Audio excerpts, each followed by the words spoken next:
Continuamos con el ensayo de Rodríguez Peña, el perdón en la filosofía.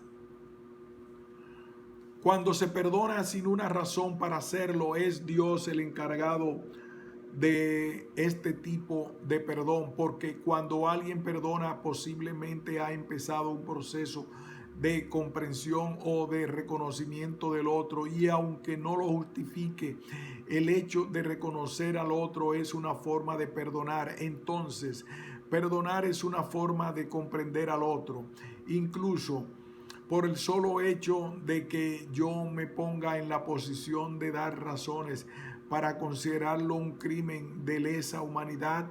Esto significa que de alguna manera me he puesto en el lugar del otro, lo que en términos subjetivos es una forma de empezar a perdonar. El cristianismo muestra que el perdón es gratuito. La gracia del perdón es la gracia de la caridad en general, gracia pura. Este perdón es solo concebible, aunque de hecho nunca se alcance. El límite del perdón incondicional señala nuestro deber, pautaría nuestros esfuerzos. El perdón no es tangible, pero tampoco es un ideal inalcanzable. Lo que Yankelevich llama el perdón puro, que es el mismo perdón de Cristo, no necesita de las palabras, se otorga sin condición, es un don gratuito que no requiere del arrepentimiento y la transformación del pecador. Este tipo de perdón tiene un problema central que abordaremos más adelante, y es su incapacidad de escapar a la impunidad. Se habla de acusar o excusar. Con un solo gesto del Creador se concede la gracia al victimario. El perdón no tiene nada que decir. Su locuacidad hace que se preocupe por sí mismo más que por el pecador. El que perdona no solo renuncia a la venganza, sino que también renuncia a su deseo de hacer justicia. Un perdón que perdona sin razones no espera que el ofensor tenga interés en merecer su gracia, pero la ausencia de esperanza en la capacidad de cambiar del pecado al pecador no es un acto de desesperación. El hombre que perdona no renuncia a la continuación de su ser propio, no sacrifica su futuro, no renuncia a su humanidad, por el contrario, la exacerba al ser cubierto por el manto divino. Para la víctima en la doctrina cristiana, el perdón es la esperanza de mejorar el criminal por el efecto de su gratitud hacia quien lo absuelve de culpa. Y de esta manera, tanto víctima como victimario logran su redención. El propio acto del perdón determina la enmienda del culpable o garantiza la conversión de ese culpable, transformando el culpable en culpable inocente y luego en inocente. Perdonar es consagrar la ascensión del pecador a una nueva vida, basándose en un acto de confianza.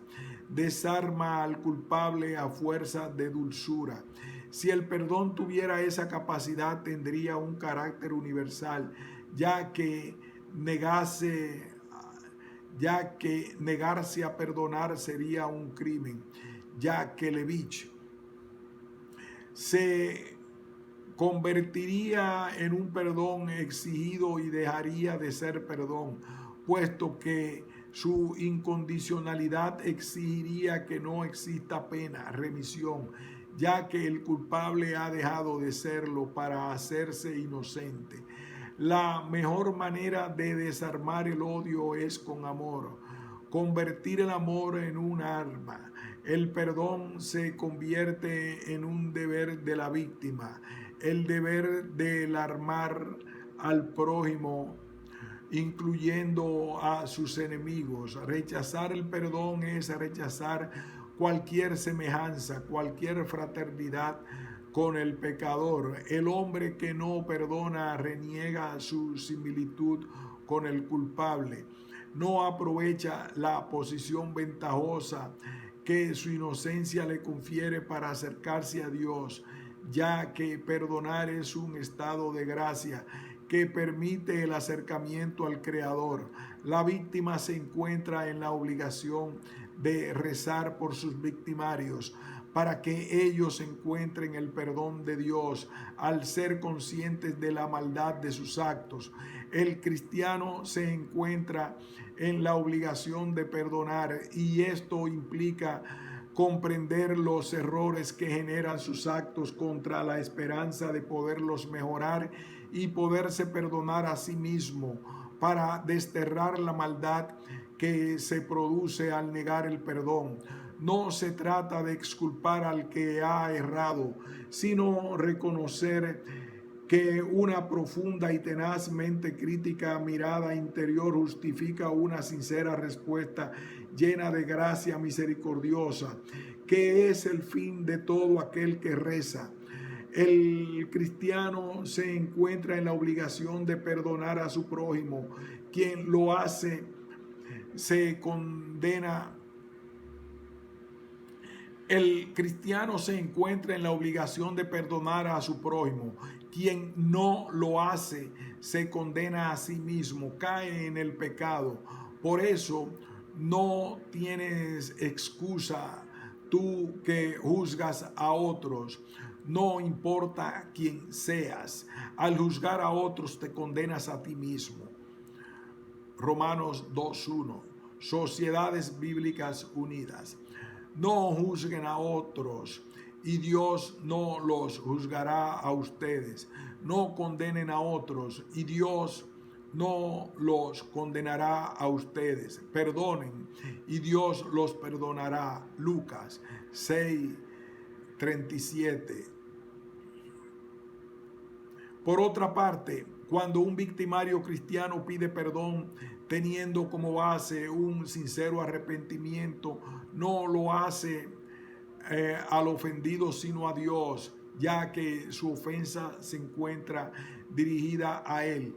Transgredió sus leyes, su mandato de amarse unos a los otros fue roto, el sentido de su ley ha fracasado. Solo Dios tiene la potestad de aliviar un alma culpable. Es Él el encargado de impartir misericordia, pero esta se encuentra condicionada por el remordimiento que siente el infractor al haber quebrantado la ley de Dios. Para un cristiano ser perdonado es de sentir que se ha lavado la mancha de sus errores. El perdón desde esta perspectiva tiene el poder de realizar una conversión, ya que despoja al creyente de su pasado para convertirlo en una nueva persona. Ser perdonado es un don divino y Dios es quien decide cuándo concede el perdón. Es Él quien opera en el interior del agresor, liberándolo de la vergüenza de su pasado, convirtiéndolo en alguien diferente y permitiendo que asuma el futuro de otra manera. La concepción cristiana del perdón nos enfrenta a varios problemas. En primer lugar, se corre el peligro de caer en una fe que proclama que incluso los hombres más aborrecibles son hijos de Dios y que Él se encuentra en la obligación de perdonarlos. Desde esta perspectiva, cualquier atrocidad es perdonable, ya que el problema no es la atrocidad, sino la posibilidad de convertirse. Pero tanto el perdón se convierte en un perdón fácil que no garantiza la no repetición del daño, y al perdonar se habilita en cierto sentido la justicia. La sacralidad de la justicia divina tiene la potestad de transformar lo malo en bueno, y esto hace que los victimarios puedan cometer con plenitud sus crímenes, teniendo la esperanza de poder ser perdonados. Aunque es necesario poner esta facilidad entre comillas, ya que se pueden encontrar casos donde el perdón redentor no es considerado como elemento liberador del castigo, sino que por el contrario es en el castigo mismo donde se encuentra la posibilidad de liberación de la culpa. En segundo lugar, la doctrina cristiana sobre el perdón hace que el creyente disminuya la ira contra sus agresores. La idea de que uno debe rezar por sus enemigos es entendida en términos de aceptación. Reza por ellos, no luches contra ellos. Si Dios nos ama a todos, sin importar la maldad con que se actúe, los cristianos creyentes no pueden rechazar a los malvados, resultándoles imposible luchar contra ellos. Aquí surge una paradoja. La preocupación cristiana por salvar almas para la otra vida ha hecho que se omita el sufrimiento infringido a los cuerpos que habitan este mundo. En otras palabras, la esperanza en la justicia divina hace que se acepte sin reproche la injusticia que se vive en este mundo. De esta manera, el perdón es visto como una virtud débil que los cristianos están dispuestos a defender, virtud que ofrece absorber y no desterrar la propagación del mal. En tercer lugar, la obligación moral de siempre perdonar puede llevar a los cristianos a otorgar el perdón inmerecido, un perdón que no necesita de la culpa ni el arrepentimiento del victimario. Pero ¿cómo puede existir el perdón sin un lenguaje compartido? Debe existir un entendimiento, saber quién es culpable y cuál fue la clase de daño que hizo. Sin ello, el perdón se vuelve inmerecido. En último lugar, existe una ideología extendida según la cual para ser un auténtico cristiano es necesario perdonar todo y a todos, sin tener en cuenta contra quién se ha pecado, lo cual transforma al perdón. La caridad se convierte en arrogancia. El perdonar, el sujeto se sitúa por encima del otro. Desde los orígenes de la religiosidad cristiana, la actitud del creyente tiene al perdón como condición de pervivencia. Para el mundo es un gran campo de ejercicio del perdón, pues lo que está en juego es la salvación. En tal caso, el otro es el medio para la obtención de mi redención a través de la conversión del prójimo. De todas maneras, quien no redime sus pecados y ayuda a limpiarlos de los demás a través del perdón propio y ajeno, siempre será alguien relativamente inferior frente a aquellos que portan el mandamiento del perdonar a quienes nos ofenden, exponiendo el alma al juicio de Dios. Desde la otra perspectiva, para los judíos existen dos tipos de pecados: los que se cometen contra Dios y los que se cometen contra los hombres. A los pecadores que se cometen contra Dios, a los pecados que se cometen contra Dios, es Él quien tiene la potestad de perdonarlos, mientras que los pecados cometidos contra los hombres deben ser perdonados por quienes sufrieron el mal. El pecado no es un acto indeterminado e inespecífico, sino por el contrario es algo específico y tangible que se comete contra una persona o grupo de personas.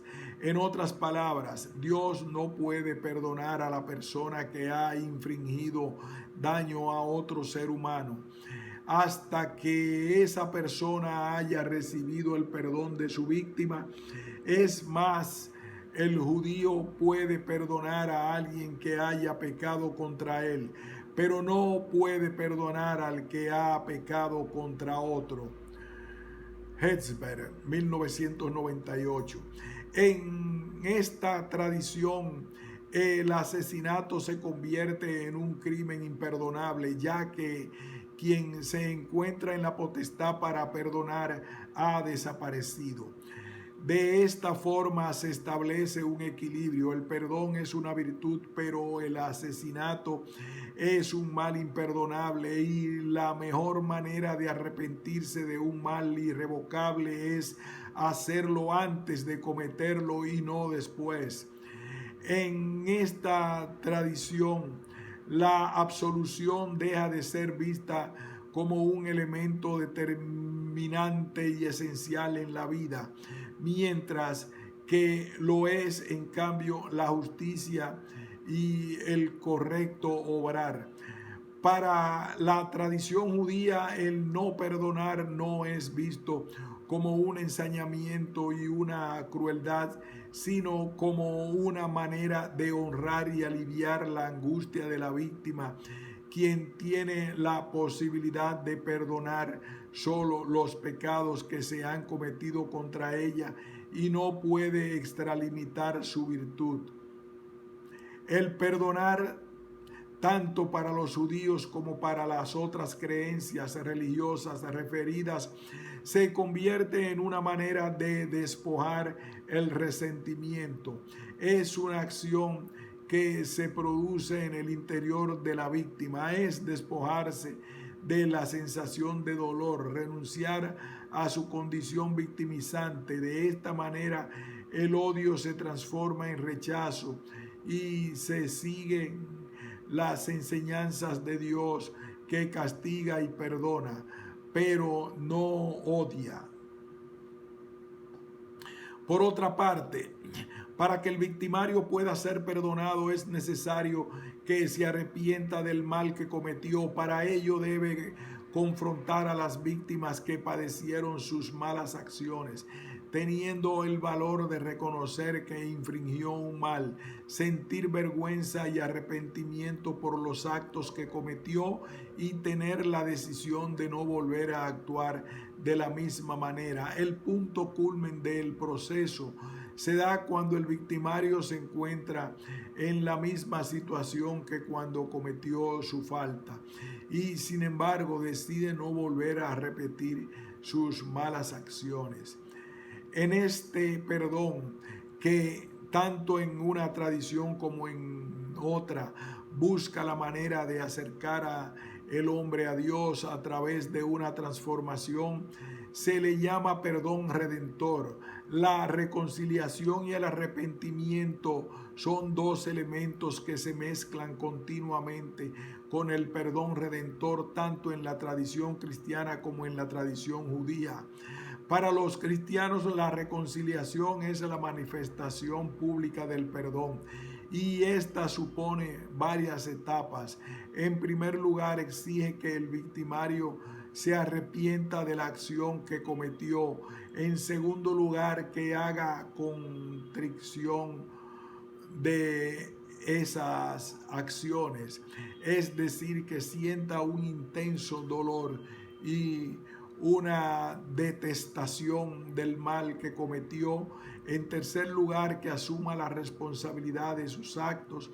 En cuarto lugar, que el victimario realice una conversión, que sea otro diferente al que cometió el mal. Y por último, la reunión con quienes ofendió y con Dios.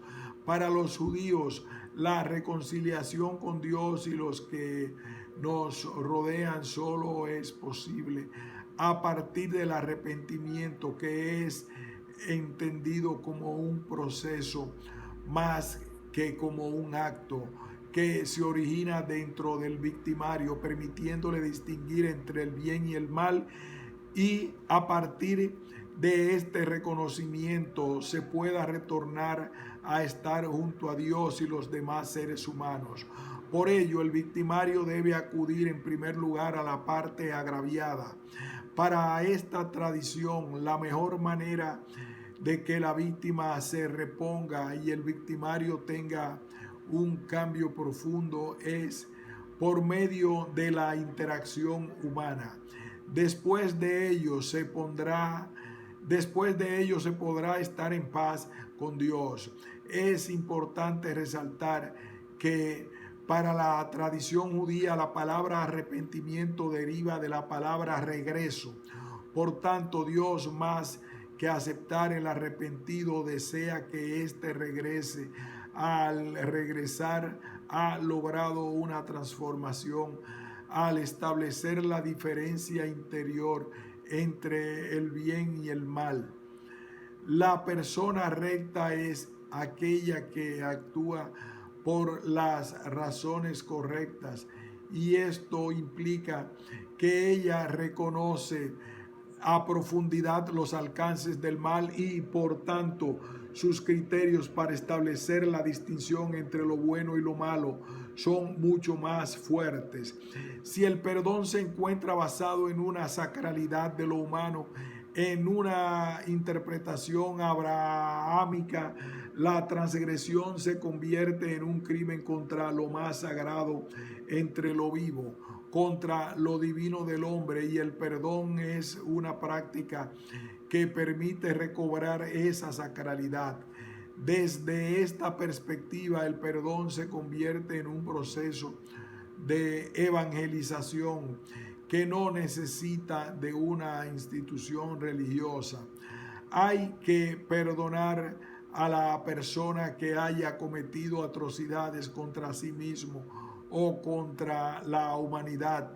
De hecho, el sujeto debe ser consciente y recordar esas experiencias para que en el futuro se puedan tomar las medidas oportunas con el fin de controlar la repetición de esos crímenes, pero también decir que esa inanidad es de los hombres supone una incapacidad para comprender el actuar humano y a su vez instaura una comprensión divina de las causas profundas, a veces inalcanzables para la mente humana, que cuando ha suscitado estos crímenes, es decir, que lo incomprensible a nivel humano no significa que lo sea a nivel divino. Dios, al alcanzar todo en su comprensión infinita, puede otorgar el perdón. Cuando un ser humano desarrolla este tipo de perdón es porque tiene la posibilidad de comprender de tal manera al otro que incluso siendo víctima puede otorgar el perdón. Se hace Dios. El perdón redentor es un perdón de carácter proyectivo que transforma la trascendencia de Dios en inmanencia humana, convirtiendo al hombre en una proyección de Dios. Desde esta perspectiva, el tiempo en el que se instituye este tipo de perdón cumple un papel central, pues se instaura en un eterno presente, aquel que permite al hombre volver continuamente a Dios, en donde no hay pasado ni futuro. El victimario vuelve a ser lo que fue antes de cometer su crimen o se convierte en alguien diferente, pero cualquiera de las dos formas lleva a un mismo punto, el retorno a Dios. El tiempo de la humanidad no tiene valor para Dios. El ser humano no recibe su recompensa en la historia, sino fuera de ella en la eternidad. El perdón es una figura que logra hacer del hombre una representación de Dios. Es la manera en que lo encarna, desnaturalizando lo humano al volverlo divino. Este tipo de perdón tiene que Este tipo de perdón tiene lo que Deleuze Guattari denominan como una endoconsistencia, ya que necesita del arrepentimiento y la reconciliación para poder ser extendido, y una exoconsistencia al encontrarse directamente relacionado con la justicia y la misericordia divina, elementos sin los cuales el perdón pierde su potencia. Es un perdón cuya incondicionalidad tiene una condición, la necesidad de volver trascendentes las acciones humanas, divinizarlas, pues sin esta condición no es posible mantener la fuerza del perdón, y a pesar de lo injusto que resultaría conceder el perdón en algunos casos, nadie se encuentra en la potestad de conocer los designios de Dios. Qué profundas son las riquezas de Dios y su sabiduría y entendimiento. Nadie puede explicar sus decisiones ni llegar a comprender sus caminos, pues ¿quién conoce la mente del Señor? Romanos 11, 33, 34, Sociedades Bíblicas Unidas. Para el perdón redentor, el otro es visto como parte de una misma totalidad. El otro es la manera como Dios se manifiesta en el mundo, al igual que yo soy una manifestación divina. La otredad no representa un problema para las dos contradicciones abrahámicas expuestas en este texto, puesto que Dios se manifiesta en el hombre y sus infinitas maneras de representarse desbordan el entendimiento y el razonamiento de los hombres. En estas palabras, la tradición religiosa aniquila el contexto de diferencia, pues todo es manifestación divina. Todos los seres humanos pertenecemos a la misma totalidad, somos parte de Dios. Es más, ni siquiera nos debemos esforzar por comprender estas naturalezas, ya que los designios de Dios son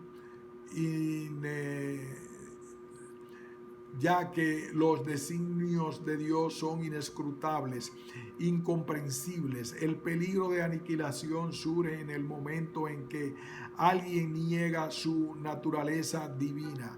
El que no está a mi favor está en contra mía, y el que conmigo no recoge desparrama. Lucas 11:23.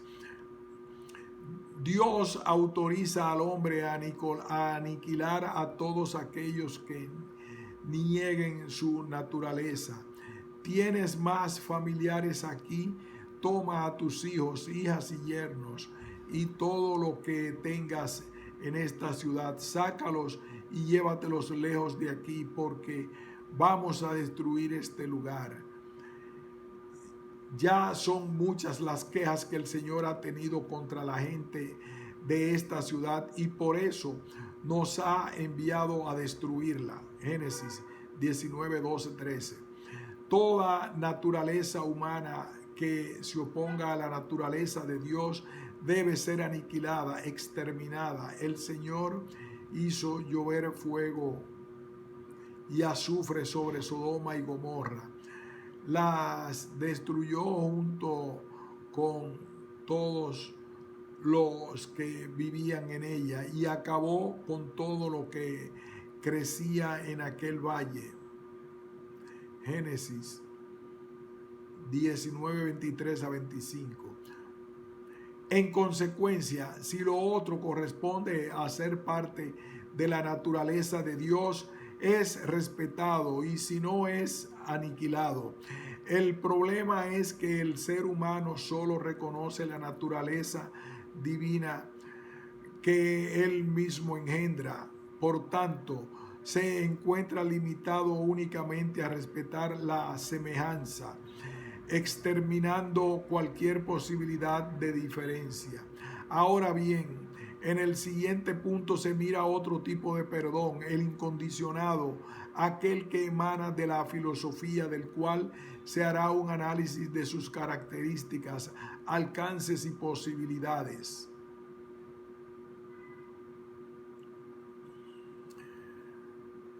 Fin parcial de este ensayo.